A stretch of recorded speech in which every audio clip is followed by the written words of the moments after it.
My name is Nari Ward, and I'm going to take you on a tour of some of the work in my show. The title of the show is called Liberty and Orders. Okay. So this is a quilt.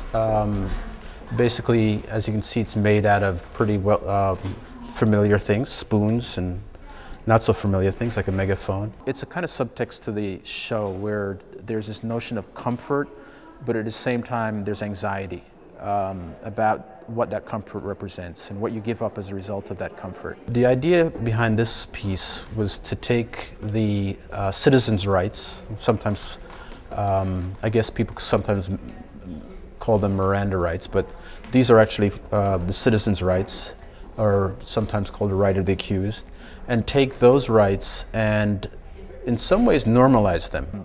A lot of the work sort of in my show sort of deal with this idea of how do we deal with this the sense of being watched and monitored, and how maybe that's also about feeling safe.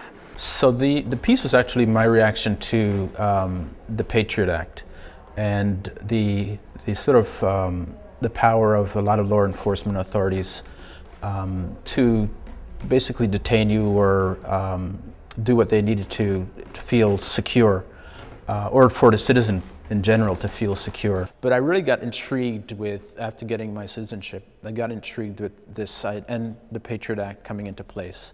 I thought, well, you know, this Know Your Rights Act, I didn't know it prior to that point. So I wanted to make my version of the Citizens Act as rights as a kind of home sweet home motif, something that one would see quite normally in somebody's home. And to make it part of, just part of the everyday. But it's really important that everybody should know this. I have in my wallet at all times. The idea of the quilt, the homeland, sweet homeland, sort of comes from that experience of trying to make these rights very much a familiar thing for everybody to declare. I have in my wallet at all times.